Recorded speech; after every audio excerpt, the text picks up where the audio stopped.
Kenapa sih orang Kristen kalau agamanya dihina, gak marah? Aku berkata kepadamu, kasihilah musuhmu. Berbuatlah baik bagi yang membencimu. Mintalah berkat bagi yang mengutuk. Berdoa bagi yang mencacimu. Kalau hanya mengasihi orang yang mengasihi kamu, apakah jasamu? Orang berdosa pun melakukannya. Kalau kamu hanya berbuat baik kepada orang yang berbuat baik, apakah jasamu? Orang berdosa pun melakukannya.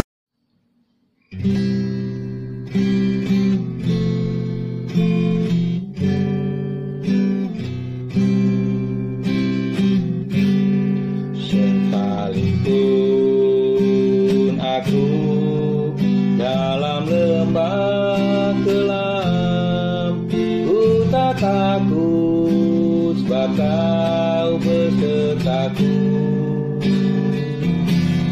Sekalipun badai topan datang menerpa,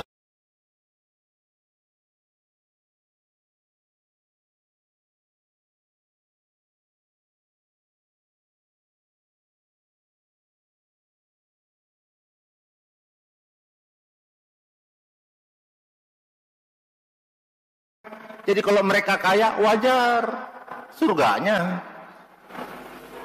Berapa penghasilan saya? 100 juta satu bulan. Gaji pokok 23 juta.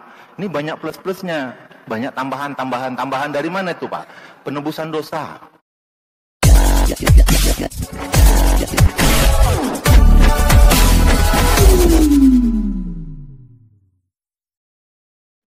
Shalom, bertemu lagi dengan saya Didit Yuli. Dalam video kali ini saya mau membahas tentang Ustadz Ali Mustafa. Beliau sih ngakunya mantan pastor dan lulusan dari Vatikan dan bergelar ahli Injil. Benarkah demikian? Mari kita bersama-sama melihatnya. Ayah saya Katolik, ibu saya Protestan. Ibu saya juga seorang aktivis di gereja. Dr. Anda Marcella Ola ini adalah pendeta di kalangan Protestan sampai sekarang. Saya anak satu-satunya yang berperan sebagai seorang pastor. 13 tahun jadi pastor, memimpin gereja. Penghasilan yang luar biasa Pak. Emang dunia ini milik mereka, surganya mereka. Jadi kalau mereka kaya wajar, surganya. Berapa penghasilan saya? 100 juta satu bulan. Gaji pokok 23 juta. Ini banyak plus-plusnya. Banyak tambahan dari mana itu Pak? Penebusan dosa. Dosa dibayar tuh. Enak banget agama mereka. Nanti sekian persen masuk ke saya, sekian persen masuk ke biarawati saya, sekian persen saya masuk ke gereja, sekian persen saya oper ke kardinal. Tuh, kardinal itu siapa Pak? Kardinal itu pemimpin umat Nasrani di setiap satu negara, presiden predikatnya. Jadi setiap satu negara hanya ada satu kardinal. Nanti baru dia ciptakan uskup-uskup lagi di setiap satu provinsi nanti ada satu uskup. Tuh, jadi uskup ini level gubernur. Nah, nanti baru pastor. Pastor itu mengepalai gereja. Nanti pastor mengepalai lagi tuh, ada romo, ada biarawati, ini dikepalai oleh pastor. Kayaknya gede gaji pastor itu. Termasuk pendeta, bisa dikendalikan oleh pastor. Nah pastor ini predikatnya kalau di muslim ini antara jarak ustadz dengan kiai. Nah, dalam video yang pertama ini tadi, beliau bilang katanya penghasilan pastor itu besar dan mereka kaya-kaya. Beliau sendiri penghasilan per bulan itu 100 juta. Kemudian gaji pokoknya 23 juta. Dan masih ada plus-plusnya. Nah, saya bingung. Ini sebenarnya Bapak ini dulu pastor atau anggota DPR sih? Kok banyak sekali penghasilannya? Gitu ya. Nah, yang saya lihat, yang sering saya lihat, pastor hidupnya tidak seperti itu. Mereka sangat sederhana. Bahkan saya juga punya teman, seorang romo, itu hidupnya sangat sederhana. mereka tinggal di pastori. Kalaupun ada mobil, itu adalah mobil fasilitas, bukan mobil pribadi. Begitu juga dengan motor. Jadi yang disampaikan oleh Bapak ini tadi itu sepertinya salah sambung atau nggak nyambung cek gitu. Karena kenyataannya hidup pastor dan romo itu sangat sederhana dan jauh dari kemewahan duniawi. Kemudian ada plus-plusnya katanya. Dari mana? Dari penghapusan dosa, dari pengakuan dosa. Pengakuan dosa itu juga dibayar, kata beliau. Ah, masa sih? Setahu saya enggak. Nah, memang di Katolik itu punya ruangan khusus bagi jemaat yang mau mengaku dosa. Tapi itu juga nggak bayar. Siapa saja boleh datang ke sana, mengaku dosanya, dan didoakan. Dan kemudian ada yang menggelitik saya juga. Katanya pastor ini juga mengendalikan pendeta. Ah, apa hubungannya pastor dengan pendeta? Sangat jauh. Kalau pastor itu di Katolik, pendeta itu di Protestan. Mereka punya organisasi masing-masing. Jadi video pertama ini sangat tidak nyambung. Mari kita saksikan video yang kedua. Sudah, kita ini kan lihat tuh.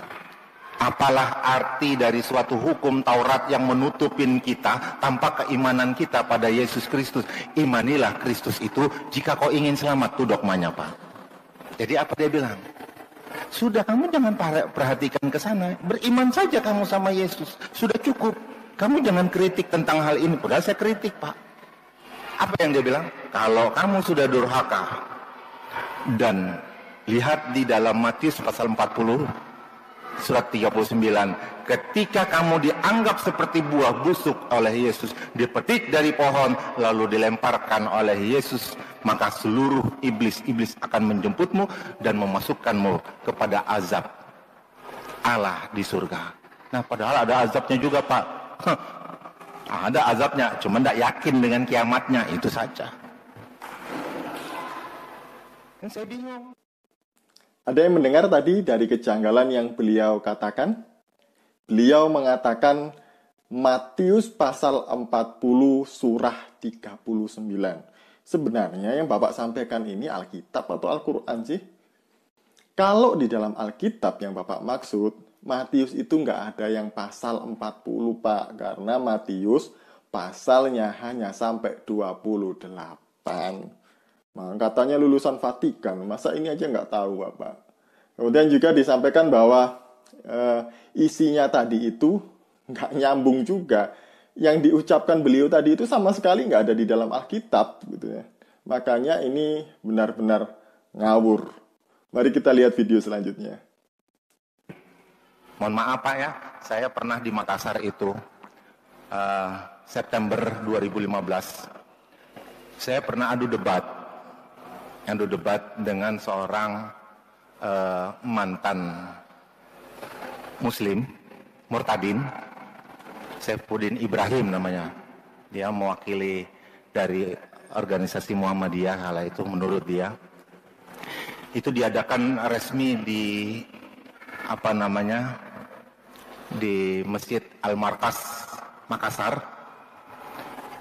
Itu apa yang saya bilang sama dia. Karena dia mengupas, dia terus kupas. Tanpa dia sadari yang dia hadapi ini adalah pakar, ahli Injil. Jadi saya bilang, coba Anda buka di surah Yeremia pasal 21 ayat 3. Lalu Anda buka di surat Roma pasal 3 ayat 2. Tolong Anda bacakan. Dia baca begini. Dalam surat Roma ini dia baca, ketika kau pelayan-pelayan dan tangan-tangan Tuhan, haram bagimu untuk melaksanakan pernikahan. Jika kau menikah maka kurang rasa tanggung jawabmu melayani Tuhanmu. 1. Coba yang Yeremia Anda baca. Ketika anugerah nikmat Tuhan itu datang padamu, maka gunakanlah anugerah nikmat Tuhan itu sebaik-baiknya.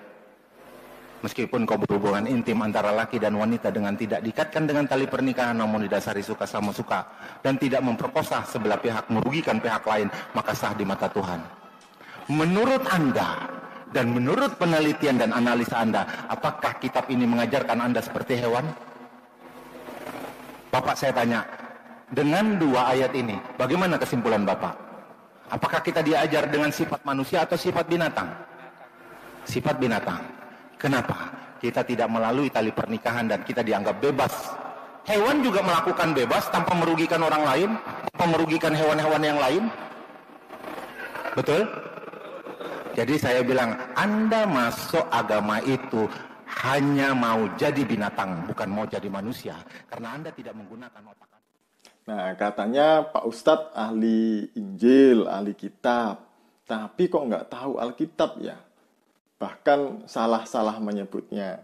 Nah, ini juga di video yang ketiga ini ada surah Yesemia. Adakah teman-teman Kristiani yang tahu surat Yesemia? Nah, di Alkitab nggak ada ini, gitu kan? Nah, juga disebutkan tadi Roma 3 ayat 2 dan dibacakan bla bla bla bla oleh beliau. Ternyata waktu saya cek di dalam Alkitab, isinya sangat berbeda, bukan seperti yang Bapak sampaikan tadi. Saya bacakan ya, surat Yesemia. Mungkin yang dimaksud itu kitab Yeremia pasal 21 ayat 3. Yeremia pasal 21 ayat 3. Kata Yeremia kepada mereka, beginilah kamu katakan kepada Sedekia. Nah, jadi tidak ada yang disampaikan Bapak itu tadi seperti yang cara hidup binatang, memperkosa, dan lain sebagainya. Tadi tidak ada. Ini temanya pembuangan Raja Sedekia diberitahukan. Kemudian mari kita lihat di Roma pasal 3 ayat 2. Saya bacakan ya. Banyak sekali dan di dalam segala hal. Pertama-tama, sebab kepada merekalah dipercayakan firman Allah. Jadi yang Bapak sebutkan tadi itu isinya apa gitu ya? Kok nggak ada di dalam Alkitab? Atau jangan-jangan Bapak ngarang ya, Pak Ustadz bohong ya, supaya didengarkan seolah-olah Bapak ahli Alkitab begitu? Nah, kemudian yang ketiga beliau tadi katakan bahwa Alkitab mengajarkan cara hidup seperti binatang. Wah, ini sangat ngawur sekali karena di dalam Alkitab kami itu diajarkan mengasihi, mengampuni, memberi tanpa pamrih, dan lain sebagainya. Hal-hal yang baik yang diajarkan. Nggak ada itu cara hidup seperti binatang yang seperti Bapak sampaikan tadi. Jadi, sudahlah, kalau Bapak tidak paham Alkitab, nggak usah membahas Alkitab. Nah, bagi saya Bapak menjadi ustadz juga nggak masalah. Tapi, sampaikanlah, ajarkanlah kepada jemaah apa yang agama Bapak yang sekarang itu ajarkan. Jangan menimbulkan fitnah bagi banyak orang. Salam waras dari saya. Shalom, Tuhan Yesus memberkati. Dulu Al-Quran, sekarang Alkitab.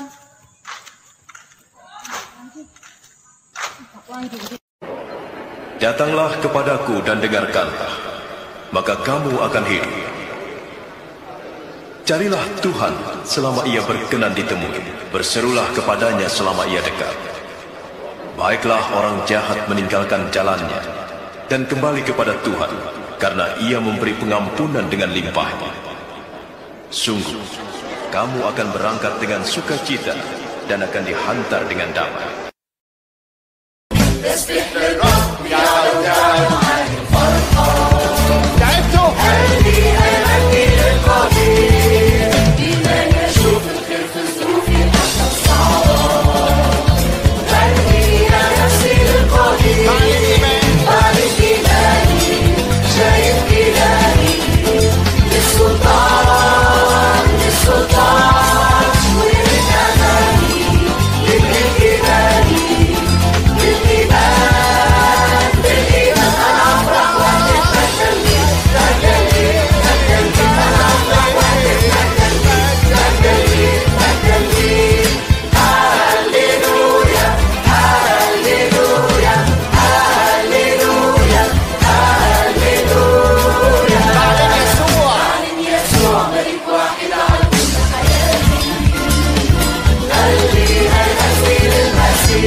شعرك وإلى كل حياتي قلبي هيغني للمسيح والصوت الحمد رح أشهد واسمك صلواتي